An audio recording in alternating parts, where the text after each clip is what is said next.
Air marshal Aamir Masood साहब ने भी हमें ज्वाइन किया, उनसे बात कर लेते हैं। बहुत शुक्रिया आमिर साहब, बोलिए उसको वक्त देने के लिए। बड़ा इंपॉर्टेंट और अहम मामला, यकीनी तौर पे आपने देखा होगा किस तरह से आज जगहसाई हो रही है। तेजस तैयारा जो इतना जिस पर गुरूर था वो गिरकर तबाह हुआ है, रफेल पे गुरूर था वो हमने गिरा दी है, क्या कहेंगे इस पर? Thank you very much ji for taking me online.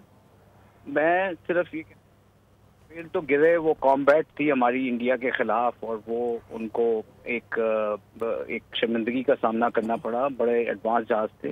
LCA का क्रैश होना जो है वो एक ड्यूरिंग जो भी इनका डिस्प्ले था और शो था हो रहा, लेकिन क्रैश किसी का भी हो, हम बिकॉज खुद फाइटर पायलट्स रहे, हमने अपनी जिंदगियों में क्रैशेस देखे हैं, वो कोई भी उसको जो है ये नहीं कहेगा कि अल्लाह ताला जो है वो उनको जो भी क्रैश हुआ और जिसकी भी डेथ हुई उनको सब्र दे।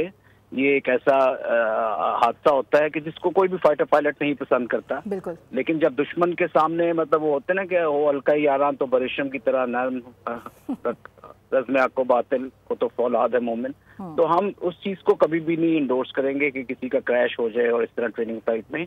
मगर जो एलसीए जहाज है तेजास, इसके अंदर बहुत सारी कुछ खामियां हैं, बहुत सारी कुछ वीकनेसेस थी जिसकी वजह से इसको अभी तक कॉम्बैट के लिए इस्तेमाल नहीं किया गया।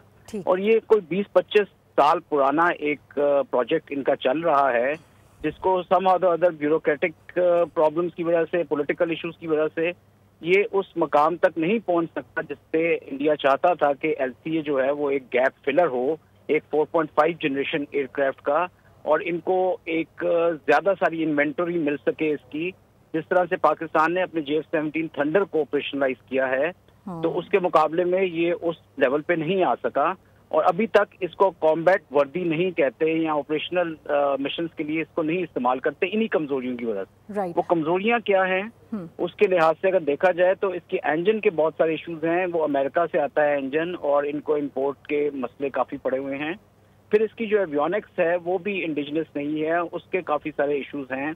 प्लस इसका जो ओवरऑल एक डिजाइन है एयर फ्रेम का, उसके और इसकी जो रशिया से इन्होंने टेक्नोलॉजीज हुई हैं उनकी सर्विसेबिलिटी का बहुत इशू है, क्योंकि रशियन टेक्नोलॉजी में सर्विसेबिलिटी और रिलायबिलिटी के बहुत मसले रहे हैं। Su-30 में भी और मिग्स में भी 50% से भी कम होती है।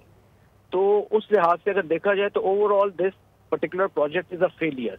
और अनफॉर्चुनेटली इन्होंने सारी दुनिया के सामने भी जो डिस्प्ले किया और एक क्रैश हो गया, तो ये उसकी निशानदेही करता है कि कितने सारे इश्यूज हैं जो इस प्रोग्राम में चल रहे हैं, जिसकी वजह से इसको अभी तक ये ऑपरेशनल और कॉम्बैट वर्दी नहीं कर सके।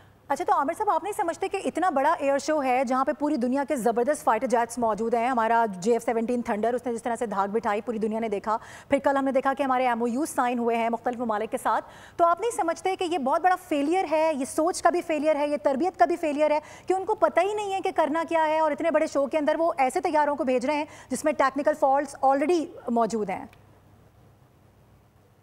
बिल्कुल, आप सही कह रही हैं कि इसके अंदर बहुत सारे टेक्निकल इश्यूज हैं। इसकी फ्लाई वर्दीनेस के लिहाज से, इसकी सर्विसेबिलिटी और रिलायबिलिटी के लिहाज से, इसकी सपोर्टेबिलिटी के लिहाज से। तो इसी वजह से मैंने जिस तरह आपसे जिक्र किया कि इंडिया ने अभी तक इसे मास लेवल पे उतना प्रोड्यूस नहीं किया जितना पाकिस्तान ने अपने JF-17 को। हालांकि दोनों प्रोग्राम ऑलमोस्ट साइमल्टेनियसली शुरू हुए थे, जबकि मैं समझता हूँ इंडिया का प्रोग्राम थोड़ा पहले शुरू हुआ था। और इनके इंडस्ट्री जो है हमसे काफी बड़ी है इंडस्ट्री है, और इन्होंने जितना पैसा इस पे खर्च किया है वो हमसे तकरीबन 5-6 गुना ज्यादा है जो कि इन्होंने अपने इस प्रोजेक्ट के ऊपर लगाया है। और ये चाहते थे कि ज्यादातर कंट्रीज को ये कर सके एक्सपोर्ट, जबकि अगर आप देखें तो दुबई शो में भी ये रिफ्लेक्शन है कि पाकिस्तान के JF-17 की जो जगरसाई है या उसकी जो आप समझ लें जो कॉन्ट्रैक्ट्स हुए हैं वो काफी बेहतर हुए हैं एज कम्पेयर टू इनके। तो मुझे नहीं लगता कि कोई ऐसा कॉन्ट्रैक्ट है जो कि सामने आया है, बल्कि ज्यादातर कंट्रीज ने थंडर में JF-17 में अपनी दिलचस्पी का इजहार किया है और उसके MOUs भी साइन हुए हैं। क्योंकि उसकी वजह यह है कि एक तो ये अब एक कॉम्बैट वर्दी जहाज है JF-17, जिसने पुलवामा में भी हिस्सा लिया और जिसने इस दफा भी हिस्सा लिया, ना सिर्फ हिस्सा लिया बल्कि अपने एहदाफ को निशाना भी बनाया। और उसकी रिलायबिलिटी और सर्विसिबिलिटी, क्योंकि ये पाकिस्तान एयरफोर्स में बड़े अरसे से फ्लाई कर रहा है, अजरबैजान एयरफोर्स ने इसको लिया हुआ है, इराक ने इसको लिया हुआ है, आपकी नाइजीरियन एयरफोर्स के पास ये मौजूद हैं। سو آلریڈی 4 کنٹریز کے ساتھ یہ آپریٹ کر رہے ہیں اور ان کی سپورٹیبلٹی بہت اچھی ہے, اور آئی ایم شیور کہ کوئی 4-5 ممالک اور ہیں جن کا اس دبئی ایئر شو میں بھی معاہدہ ہوا ہے. تو الحمدللہ JF-17 کا جو پروجیکٹ ہے, جتنی اس سے پاکستان ایئر فورس نے جتنی محنت کی, جتنی کوشش کی, اور جتنی پائلٹس نے اور ہمارے انجینئرز نے اس کو آپریشنلی ریڈی کیا اور اس کے اندر اپنی انپٹس دی, میں سمجھتا ہوں پاکستان میں اس کا بہت زیادہ کردار ہے. دو کہ چائنا کا ہمارے ساتھ اشتراک رہا, اور بہت ساری چیزیں چائنا میں بھی بنتی ہیں اس کی, اور چائنا نے ہمیں بہت سپورٹ کیا ہے اس پروگرام میں. مگر پاکستان کے پائلٹس کا, انجینئرز کا بہت رول رہا ہے اس میں ماڈرن ٹیکنالوجیز اور ویسٹرن ٹیکنالوجیز کو امبیڈ کرنے کا, ان کی ڈیزائننگ کے لحاظ سے اور انٹیگریشن کے لحاظ سے. تو الحمدللہ یہ ایک ہمارے لیے بڑا فخر کا مقام ہے اور ہمارے لیے سکسیس ہے دبئی ایئر شو میں.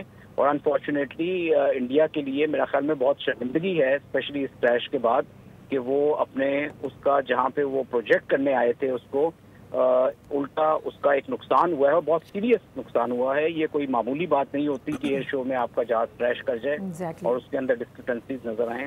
تو میرا نہیں خیال کہ آگے اس کا پروگرام یہ چل سکے گا, جو ان کا حجاز والا پروگرام. سبسکرائب کریں اور بیل دبائیں تاکہ کوئی خبر رہ نہ جائے.